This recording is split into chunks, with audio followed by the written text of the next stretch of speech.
Fala pessoal, Shalom no coração, sejam todos muito bem-vindos ao nosso devocional. Abre sua Bíblia comigo em Provérbios capítulo 30. Quero meditar com vocês em alguns trechos desse capítulo. Agradecer desde já a presença de todos que estão aqui durante toda essa série Provérbios. Estamos aqui no finalzinho dela, Provérbios tem 31 capítulos, estamos no capítulo 30. E para você que chegou aqui durante a nossa série, nós mastigamos aqui detalhe por detalhe desse livro, tem sido uma bênção de Deus e eu quero inclusive fazer um agradecimento especial a todos os que tiraram ali um minutinho do dia ontem para poder me parabenizar. Eu agradeço demais por todo o carinho, que não só na data do meu aniversário, mas sempre. Sou muito agraciado por Deus, pelo carinho de vocês, pelo amor de vocês. Ser instrumento do amor de Deus sobre a minha vida também. E sempre me sinto lisonjeado por todo o carinho que eu recebo por cada um dos que estão aqui, tá bom? Para você que está aqui a primeira vez, se inscreve no canal, vem com a gente, estamos firmes de segunda a sexta, às 7h30 da manhã, sem falta. A gente sempre começa o dia mergulhando na palavra de Deus. E hoje, Provérbios capítulo 30, o primeiro trecho que nós vamos ler é o trecho que vai do verso 7 ao 9. Porém, eu quero dar uma lida rápida no versículo 1, porque ele vai dizer assim, ó, ditados de Agur, filho de Jaque.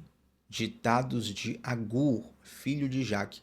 Eu faço questão de ler esse versículo 1, perdão, para você saber que nem todos os provérbios deste livro foram escritos por Salomão.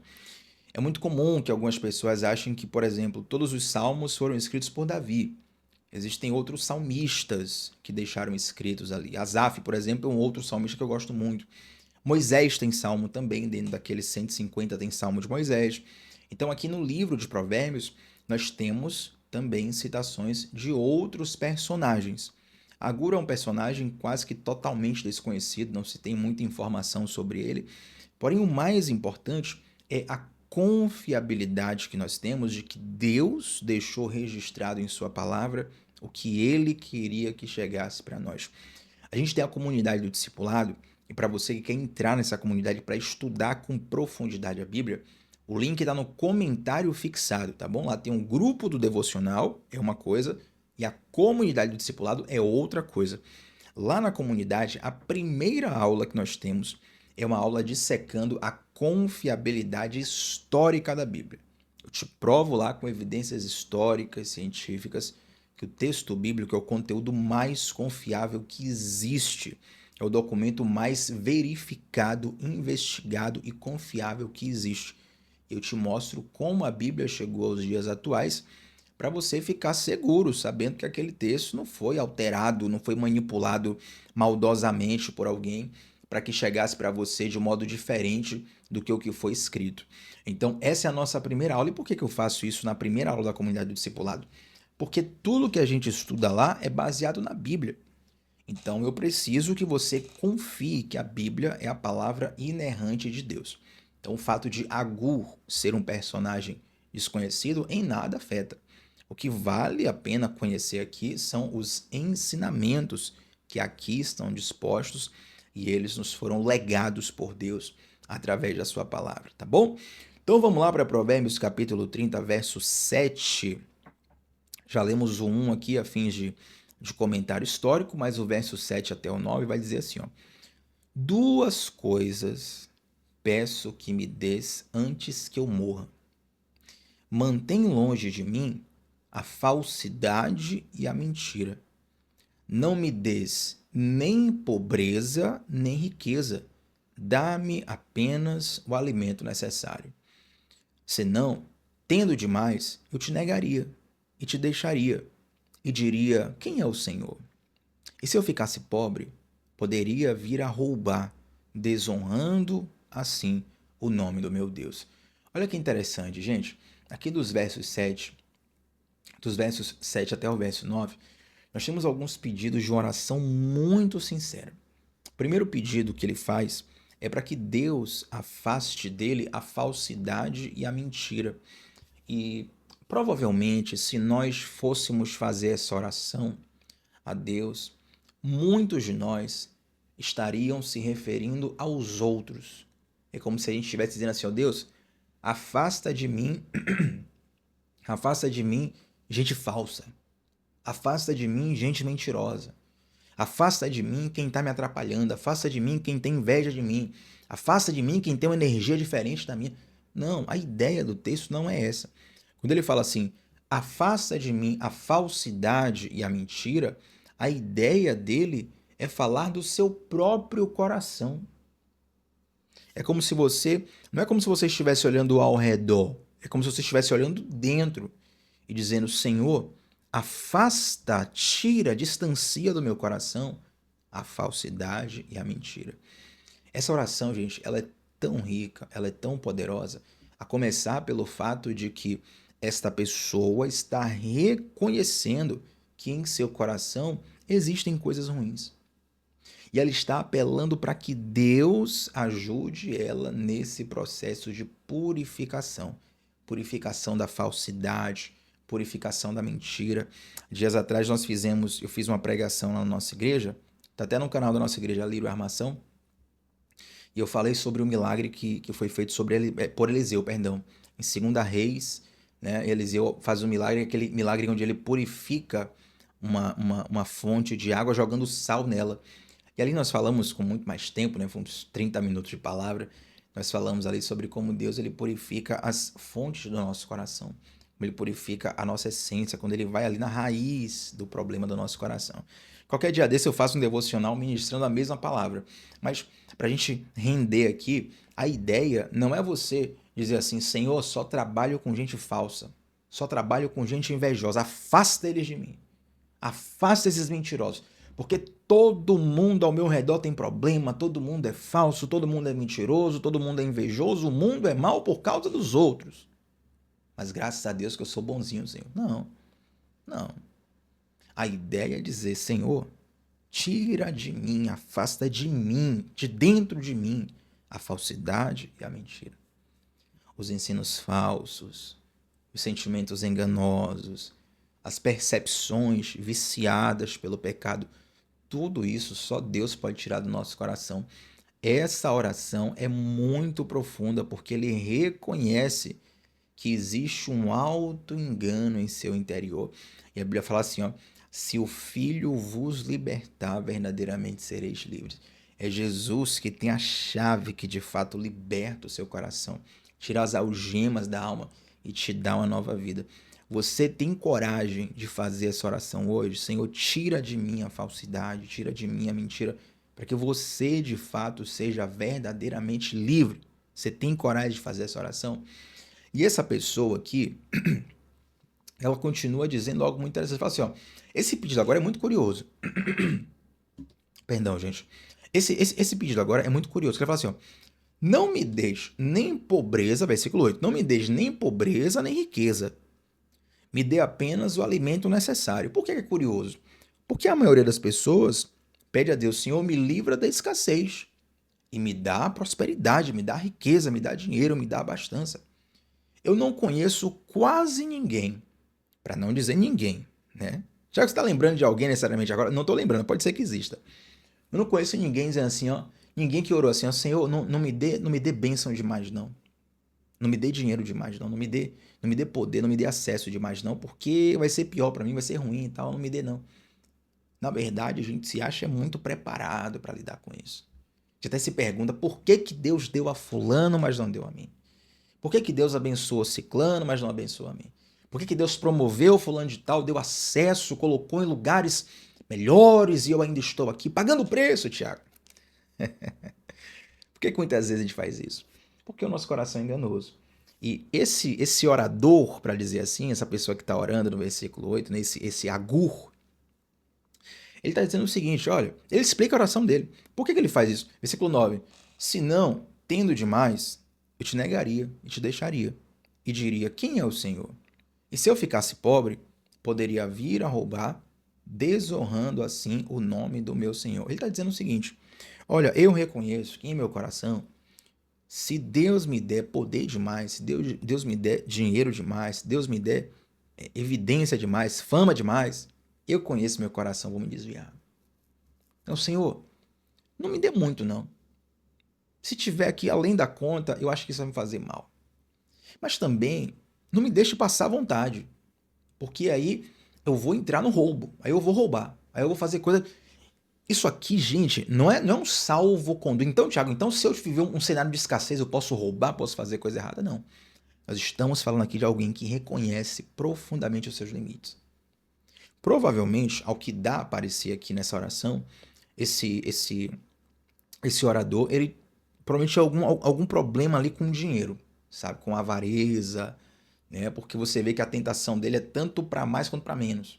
Se Deus me der demais, eu vou me achar muito. Se Deus me der menos, eu vou ficar tentado a roubar, vou fazer o mal. Eu acho que ele tem uma fraqueza. Deixa eu dizer uma coisa. Rapaz, eu quero que você reflita nisso aqui com muita maturidade. Eu vou ser até. Porque eu deveria explicar isso aqui mais. Não dá tempo, irmão. Deixa Deus ministrar no seu coração. As nossas fraquezas, a gente não escolhe. As nossas fraquezas, a gente não escolhe. Se a gente pudesse escolher as nossas fraquezas, era muito fácil se livrar delas. Não, essa eu quero, essa eu não quero. Agora eu quero, agora eu não quero mais. Não, as nossas fraquezas nós não escolhemos. Por isso que é uma luta lidar com elas, né? Muita gente ora assim, Senhor, tira de mim essa fraqueza. E Deus fala assim, ó, o meu poder se aperfeiçoa na sua fraqueza. Então, as nossas fraquezas nós não escolhemos, mas reconhecê-las e lidar com elas da melhor forma, aí é uma decisão nossa. Entende? Se você tem uma fraqueza em qualquer área que seja, você precisa reconhecê-la e lidar com ela da melhor forma. E isso depende, isso está nas suas mãos, tá bom? Então, esse orador, quando ele está orando a Deus dizendo assim, Senhor, se o Senhor me der demais, eu te negaria, olha, eu te deixaria, eu me ensoberbeceria. Ele está reconhecendo os limites do seu coração, ele está dizendo, meu coração é muito enganoso. Eu acho que se eu tiver muito disso aqui, não vai me fazer bem. E esse já é o primeiro passo para saber se alguém de fato está com seu coração sarado, sabia? A pessoa que tem um coração sarado, ela reconhece suas fraquezas. É como alguém que teve um vício ali em álcool e participou dos Alcoólicos Anônimos. A pessoa sai de lá e fala assim, olha, eu sou um viciado em abstinência. Ele não fala, eu sou um ex-viciado, não. Eu sou um alcoólatra em abstinência. Ele reconhece a sua fraqueza. Ele reconhece a sua natureza. Ele reconhece a sua inclinação. É como se ele estivesse dizendo o seguinte, olha, se eu der mole, eu volto para o vício. Então, eu sou um alcoólatra, mas eu estou em abstinência, estou vencendo o vício a cada dia, mas eu me reconheço como fraco para essa área. Entende? O álcool, é claro, eu só dei um exemplo aqui, né? Mas você pode levar para qualquer área da sua vida. Então, uma pessoa que reconhece essa fraqueza, ela já deu, meu irmão, um passo gigante. Um passo gigante para poder vencer o pecado. Fraqueza é uma coisa, pecado é outra. Tentação é uma coisa, pecado é outra. Normalmente, quem reconhece suas fraquezas, quem trata as suas fraquezas, não vai cair no pecado. Mas aquele que nega, né? Não, eu sou bonzão, eu sou poderoso, eu sei. As pessoas não sabem lidar com isso, mas eu sei lidar com isso. Normalmente, a soberba precede a queda. É bíblico, tem provérbios, a gente estudou isso aqui. Então, nós precisamos vigiar nessa questão. Então, quando ele ora e fala assim, Senhor, não me dê muito para que eu não me ensoberbeça, também não me dê pouco para que eu não fique ali tentado, né, a fazer uma besteira, ele está reconhecendo os limites do seu coração. Ele está dizendo o seguinte, olha só, dá-me apenas o alimento necessário. Deixa eu viajar aqui com você para os tipos, para os símbolos da Bíblia. Qual é o alimento necessário que nós precisamos? Jesus Cristo. A Bíblia chama Jesus de o pão da vida. É como se o orador estivesse dizendo, olha, me dê apenas o que me basta, Cristo. Cristo me basta, Cristo me é suficiente. Tem uma música por aí, não sei se você já ouviu ela, mas se não ouviu, depois você procura assim no YouTube, vai ser uma bênção para você. E o cantor fala assim, ó, ele é o bom pastor, se tenho a ele não quero mais nada, se tenho a ele não me falta nada. Irmão, Cristo sacia as nossas necessidades, ele é o nosso alimento necessário. Amém? Eu quero agora ler com você outros 2 versículos para a gente fechar esse devocional, que estão nos versos 15 e 16 de Provérbios. Capítulo 30, a gente dá um pulinho agora, a gente lê do 7 ao 9, agora a gente lê do 15 ao 16. Você que chegou agora aqui no devocional, pegou pela metade, volta lá do início. Não perde a bênção, não. tá bom? Provérbios 30, versos 15 e 16 vai dizer o seguinte, ó. Duas filhas têm a sanguessuga D e D. Peraí, eu tô lendo aqui na NVI. Deixa eu pegar uma versão mais antiga. Tão somente por questão de costume mesmo. Aqui, ó. Eu nunca me esqueço. Ainda era uma criança quando estava assistindo a pregação do pastor Jorge Linhares. Na época, não era nem DVD, era VHS. O pastor Jorge Linhares tinha uma pregação falando sobre o espírito de Dadá. É que a gente lê DD, né? O coração bate diferente, uma frequência diferente. Tem que ser Dadá. Então eu vou ler aqui na Almeida Revista Atualizada. A gente não faz diferença nenhuma isso aqui, tá? É só uma preferência pessoal mesmo da tradução. Versículo 15 vai dizer assim, ó. A sanguessuga tem duas filhas, a saber, Dá e Dá. São duas filhas. O nome de uma é Dá. O nome da outra é Dá. Há três coisas que nunca se fartam. Sim, quatro que não dizem basta. Elas são a sepultura, a madre estéril, a terra que não se farta de água e o fogo que nunca diz basta. Esse trecho aqui, ele fala sobre a alma insaciável do homem. Quando se fala desse espírito de sanguessuga, isso é a figura de uma pessoa que tenta preencher o vazio da sua alma com as coisas dessa vida. Esse vazio jamais será preenchido. Então, por isso que as filhas da sanguessuga, elas dizem dá, dá, elas querem sempre mais, elas querem sempre mais, elas querem sempre mais. Elas nunca se saciam. É como se você pegasse as riquezas desse mundo, as riquezas dessa vida, e colocasse num saco furado. Ele nunca vai se encher, afinal de contas está furado, está vazando, não tem fundo. Compreende? Então, por mais que a gente busque experiências que nos dão prazer, experiências que nos dão uma certa alegria, experiências que sejam lícitas mesmo, não estou falando de licitude ou pecado, não, mas experiências boas dessa vida, embora elas sejam boas, sem Deus elas não nos saciam. Sem Deus elas não nos preenchem. E a gente precisa, né, gente, tomar muito, muito, muito, muito cuidado com isso. Porque o mundo, ele grita constantemente para nós que nos falta alguma coisa. Nós vivemos uma sociedade de extremo consumo. Na sociedade de consumo, o que acontece? Para você gerar o desejo numa pessoa, normalmente você apela para a escassez, você apela para a falta daquilo. Já reparou em como, quando você comprou o seu celular, você ali estava feliz, era o aparelho que você queria, que você juntou dinheiro, que você parcelou no cartão, você está muito satisfeito com ele, mas aí meses depois lança um aparelho novo, que tem algo ultra mega power que o seu não tem. E aí você já começa a ficar insatisfeito. Só que vai ficar lançando celular o ano todo, a vida toda, o tempo todo. Claro, eu não estou dizendo que você tem que se contentar com um celular velho para poder ser de Deus. Não é isso, gente. Pelo amor de Deus. O que eu estou te falando é a lógica de uma sociedade de consumo. Sempre vai faltar algo, você sempre vai precisar de algo. Essa sociedade, ela te instiga a você sempre querer algo que você não tem, com a promessa de que quando você tiver, você vai ser feliz. Aí você vai lá, se mata para ter aquilo, para chegar naquele lugar, para ter aquele status, e quando você percebe, você não é feliz. Você não está satisfeito. Você não está preenchido na sua alma, compreende? Por quê? Porque essas coisas, elas não preenchem o teu ser. Essas coisas, elas não preenchem o teu coração. Essas coisas, elas não preenchem o lugar que pertence a Deus no seu coração. Então, para uma sociedade de consumo extremo, nós precisamos entender que a sociedade grita que nos falta algo, falta algo, nos falta algo. Já o Evangelho nos mostra que Cristo nos foi entregue gratuitamente. Cristo nos foi entregue sem nós merecermos. Qual o valor de Cristo? Já parou para mensurar? Qual o valor, qual o preço de Cristo? É um preço imensurável, meu irmão. É um valor imensurável, vai além da nossa intelectualidade, vai além da nossa consciência. Mas sabe qual é a melhor coisa? É que o preço para ter Cristo já foi pago pelo próprio Cristo. E o preço para ter Cristo já foi pago pelo próprio Deus quando entregou o seu Filho na cruz. E por conta disso, nós temos livre acesso a algo que seria impagável se nós tentássemos pagar.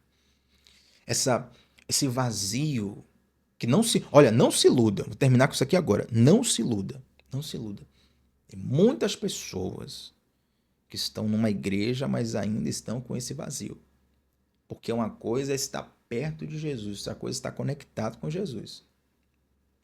Uma coisa é estar perto de Jesus, outra coisa é estar conectado com Jesus. Estou procurando aqui uma... Cadê, rapaz? Procurando aqui uma tomada Ah, tá longe aqui, eu não quero levantar, não. Estava procurando aqui a tomada do carregador, que eu ia dar um exemplo aqui fenomenal. Vou dar esse exemplo, mas seria melhor se você visse, né? Tive esse insight agora, tá vendo? Se tivesse antes, teria preparado. Mas se você pega uma tomada, né, um fio de carregador, e você deixa perto da tomada, seu celular vai carregar? Não. Sua televisão vai ligar? Não. Mas, Thiago, tá tão perto, tá pertinho da tomada ali, ó. Botei em cima da tomada.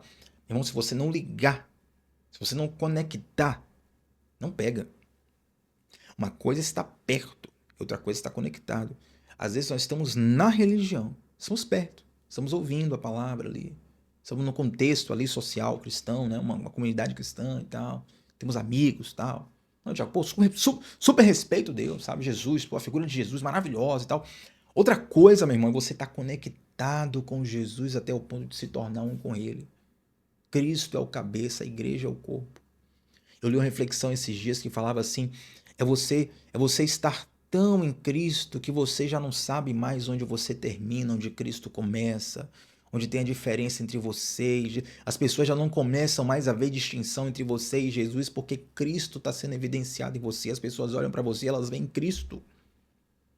Entende? Isso é efeito de quem está conectado. Só Jesus pode dar isso.